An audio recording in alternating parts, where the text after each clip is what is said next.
பார்க்க வந்த எல்லாருக்குமே ரொம்ப நன்றிங்க. படத்தை வந்து மக்கள்கிட்ட எடுத்துகிட்டு போகிறதுக்கு நீங்கள் எல்லாருமே தான் பெருசாக சப்போர்ட் பண்ணோம். ஸோ படம் பார்த்துருக்கு எல்லாருக்கும் ரொம்ப பிடிச்சிருக்குன்னு சொல்லியிருக்கீங்க. அதை வந்து மக்கள்கிட்ட எடுத்துகிட்டு போகிறதுக்கு நீங்கள் ஹெல்ப் பண்ணணும். அவ்வளோதாங்க. ரொம்ப நன்றி. அப்போ சார் பேசுவார். நீங்கள் 2 வார்த்தை பேசுங்க. நான் அதில் நடிச்சிருக்கிறேன். இல்லை வேற ஒரு உருவமாக ஆக்கி காமிச்சிருக்கிறாரு. இவர் கூட கிடாரியில் பண்ணேன். அது வேற ஒரு தளத்தில் இருந்தது. இப்போ இது இன்னொரு தளத்துக்கு அவர் அந்த கூட்டு போயிருக்கிறாருங்கிற மாதிரி ரொம்ப மகிழ்ச்சியாக இருக்கு. இதை தவிர வேற ஒன்றும் இல்லை. எல்லாரும் பாருங்க. நீங்க எப்படி அபிப்பிராயப்படுறீங்கிறது தான் ரொம்ப முக்கியமானது. உங்க 2 பேருக்கும் ரொம்ப நன்றி. எல்லோருக்கும் வணக்கம். ஃப்ரீடம் பார்த்துருப்பீங்க. நான் முதல்ல சொன்ன மாதிரி தான் இது இந்த மாதிரி படம் இப்படி தான் இருக்கும் அப்படின்ற ஒரு விஷயம். ஒரு ஜெயில் பிரேக் படம் தமிழ் சினிமாவில், இந்த ஆங்கில சினிமாலாம் நிறையா பார்த்துருப்பீங்க. இது தமிழ் சினிமாவில் ரொம்ப கம்மியாக தான் வந்திருக்கு. அதில் இந்த ஃப்ரீடம் இது ரியல் இன்சிடென்ட்டு.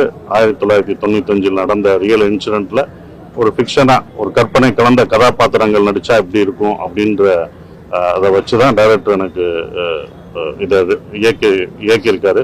ஸோ ரொம்ப சந்தோஷமாக இருக்குது. நீங்கள் பார்த்து எங்களை வாழ்த்துனதுக்கு ரொம்ப நன்றியை தெரிவிச்சுக்கிறோம்.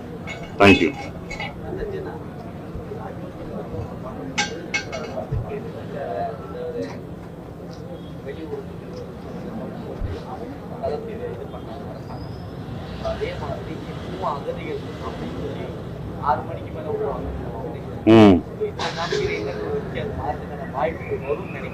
வரும்ன்றனாலதான் திருப்பி பண்ணிக்கிட்டு இருக்கோம். அது கண்டிப்பா வரும்ன்ற நம்பிக்கை இருக்கு. ஏன்னா வெளிநாடுகள்லாம் அதை கொடுக்கும்போது நம்ம ஊர்ல நம்ம மக்கள் தமிழ் பேசுறவங்களுக்கு அது கொடுத்தா நல்லா இருக்கும்னு நினைக்கிறேன். ஸோ அது கண்டிப்பா வரும்ன்ற நம்பிக்கை இருக்கு. வரும்.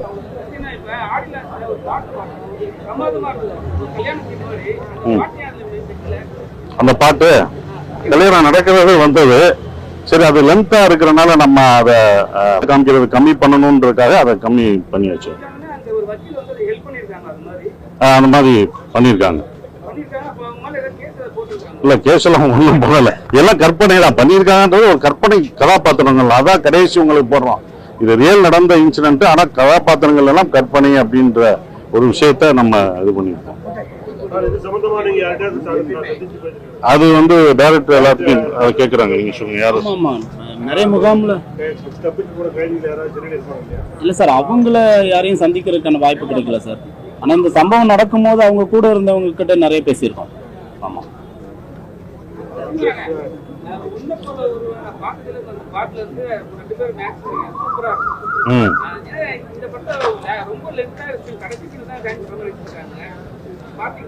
எந்த புரியல.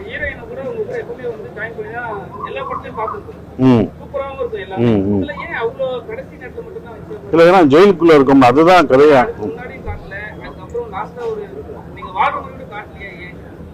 கதை ஃபுல்லா இங்க போறதுனால ஏன்னா ஜெயில் பத்தி அவங்க கஷ்டப்படுறாங்க. ஏன்னா ட்ரூ ஈவென்ட்ஸ்னு வச்சுட்டோம். ஸோ அதுக்கப்புறம் இன்னும் ஃபிக்ஷனா அங்க போகக்கூடாது, அங்க போக வேணாம் அப்படின்றதுனாலதான் அவங்க முன் கதையை பார்க்கல. ஆல்ரெடி கல்யாணம் பண்ணிட்டு வந்துட்டாங்க. அந்த கல்யாணம் பண்ண பிறகு அந்த ஃபேமிலியோட சேர்ந்தானா சேரலையான்னு ஒன்று காமிக்கணும் பார்த்தீங்களா. அதுக்காக தான் அதை வச்சுட்டோம். ஏன்னா சேர்ற மாதிரி முன்னாடி பார்த்துட்டீங்கன்னா உங்களுக்கு என்ன சுவாரஸ்யம் இருக்கு. என்னன்னா அவங்க தான் அப்பயே சேர்ந்துட்டாங்க, இப்போ சேர்ந்தானே அப்படின்றது தெரியும். அதை பிரிச்சே நம்ம காமிக்கும் போது தான் சேரணும்ன்ற தோணுன்றதுக்காக வச்சோம்.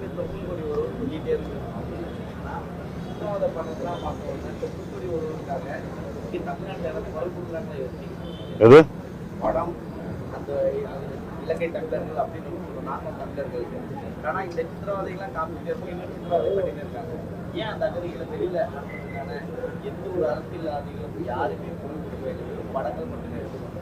சார் படம் ஒரு மீடியால என்ன சொல்லணுமோ அதை தான் சொல்ல முடியும். இது நடக்கணும்ன்ற நம்பிக்கை. நீங்க முதல் கேட்ட கேள்விக்கு அது நடக்கணும், நடந்தா சந்தோஷம்ன்ற ஒரு விஷயம்.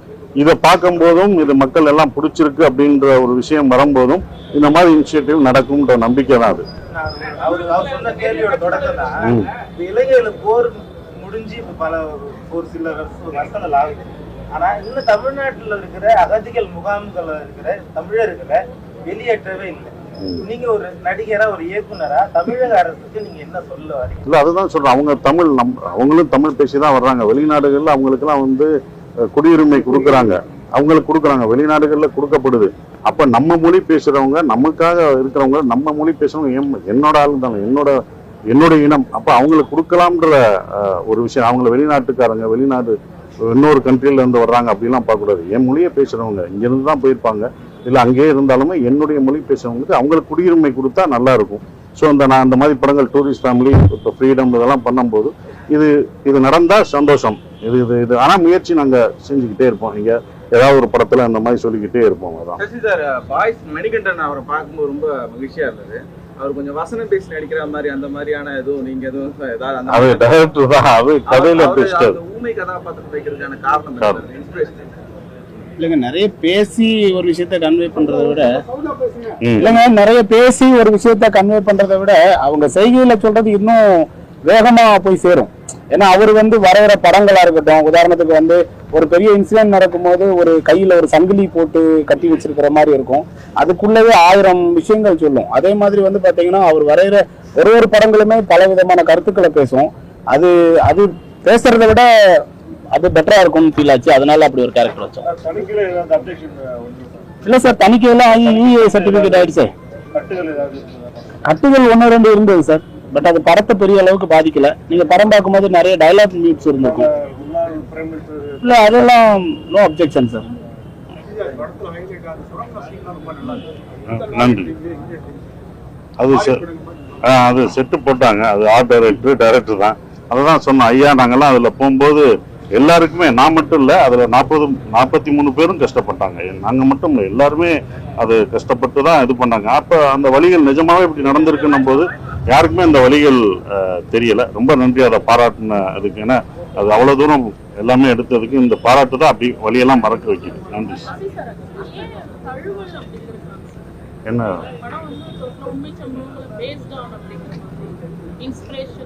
எப்பவுமே நீங்க அப்படியே எடுக்க முடியாது, எல்லா கேரக்டர்ஸ்க்கும் அதே நேம் வைக்கணும். உண்மை சம்பவம்னா எல்லாருக்கும் அந்த பேரும் அதே வைக்கணும், எல்லாம் வைக்கணும், காட்சி அமைப்பும் அதே மாதிரி தான் இருக்கணும். இதுல வந்து அந்த கேரக்டர், என்னோட கேரக்டர்லாம் ஃபிக்ஷன். ஸோ அப்போ ஆப்போசிட் கேரக்டரும் ஃபிக்ஷன் தான். எல்லாமே அதில் வர்ற கேரக்டருக்கு ஃபிக்ஷன். ஏன்னா யாரும் அவங்க தப்பிச்சதுன்னு கேள்விப்பட்டிருந்தோம், பேப்பர் செய்தி மட்டும்தான் நமக்கு இருக்கு. இப்போ இருக்கிற மாதிரி மீடியா இருந்துச்சுன்னா அவங்க யாரு, அவங்க முகம் எப்படின்னு தெரியும். ஸோ அதனால அது அதனால தழுவல். ஸோ அது ஃபிக்ஷன்னால தான் நம்ம தழுவல்னு இப்போ இல்லைங்க மேடம். இப்போ இல்ல ஆக்சுவலா தழுவல் அப்படின்னு சொல்றதுக்கான காரணம் என்னன்னா, முழுக்க அவர் சொன்ன மாதிரி சென்சார் போர்டு தான். நீங்க வந்து டைரக்டா அப்படி சொல்லும் போது படமே வெளியில வராது, பாதியை கட் பண்ணி தூக்கிடுவாங்க. அந்த தழுவல்ன்ற ஒரு வார்த்தையை சொல்லும் போது தான் அவங்க இதெல்லாம் விடுறாங்க. அதுதான் வைக்க முடியும். மற்றபடி கதை எல்லாமே நடந்தது எல்லாமே அதுதான் நம்ம பேஸ்ட் ஆன் ட்ரூ ஈவென்ட் நம்ம போடுறோம். பட் ஒரே ரீசன் இதுதான். இலங்கை அகதிகள் முகாம்ல அவங்க வந்து இலங்கையில நடந்ததை விட அதிக சித்திரவதை அனுபவிச்சது மாதிரி காமிச்சிருக்கீங்க. சார், சித்திரவதைன்றது அடிக்கிறது உதைக்கிறது மட்டும் இல்ல சார், அவங்களோட வாழ்விடம் பார்த்திருக்கீங்களா? அவங்கள நீங்க போய் பாத்தீங்கன்னா தெரியும். 10க்கு 10 சைஸ் ரூம் தான், ஒரே இடம், வெளியில போக முடியாது. 8 மணிக்கு மேல போனா சொல்லிட்டு போகணும், சொல்லிட்டு வரணும், எதுவுமே நீங்க ஃப்ரீயா போக முடியாது. ஆல்மோஸ்ட் அதுவும் ஒரு ஜெயில் தான். இந்த மாதிரி விஷயத்தை காமிக்கிறப்போ ஆலப்பக்கம் பகுதியெல்லாம் போனீங்கன்னா அவங்க தான் அதிகமா இருப்பாங்க. நம்ம சென்னையிலேயே அவங்க நம்மளுக்கு ஃப்ரீடம் இல்லாமயே இருக்கு. அதையும் ஒரு பக்கம் சொல்லியிருக்கலாமே. இப்போ நீங்களே நீங்க நானும் இலங்கையிலிருந்து வந்தவனா ஃப்ரீடமா தானே. இல்ல சார், நான் எடுத்துக்கிட்ட இந்த கதைக்கான விஷயங்கள் மட்டும்தான் என்னால சொல்ல முடிஞ்சது. இதே கதைக்குள்ள நிறைய விஷயங்கள் உள்ள வச்சா அது கதை வேற இடத்த நோக்கி போகுன்றதுனாலதான். இந்த மொழிக்கு எதிரான இதனோட பேர் வச்சு கேட்டார், ஒரு ஜாதி பேர் வச்சா ஒரு இதா இருக்கு. சார் அடுத்த படத்துல தவிர்த்துறேன் சார். படத்துக்கு வேற ஏதாவது பேர் சிறைச்சாலை, விடுதலை? இல்ல சார், இதுக்கு ஃப்ரீடம் தான்.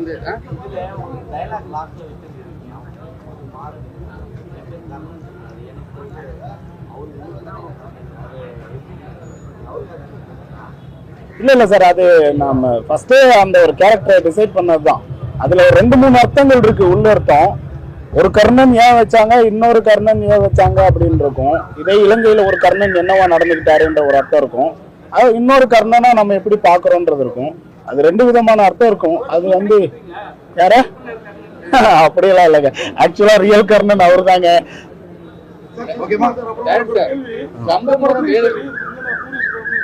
அதுக்கு முன்னாடி அயோத்தியிலையும் சரி கதாநாயகிகள் இருக்காங்க. ஆனா உங்களோட டூயட் ஏன்னா நாங்க வந்து குட்டி புலி அதெல்லாம் பார்த்தோம், சுந்தரபாண்டியன் அந்த மாதிரி படம் அடுத்து வர டூரிஸ்ட் ஃபேமிலியில சில கதாநாயகன் கூட இருந்தாலும் சின்ன இருந்தாங்களா ரொமான்ஸ் இல்ல சார்?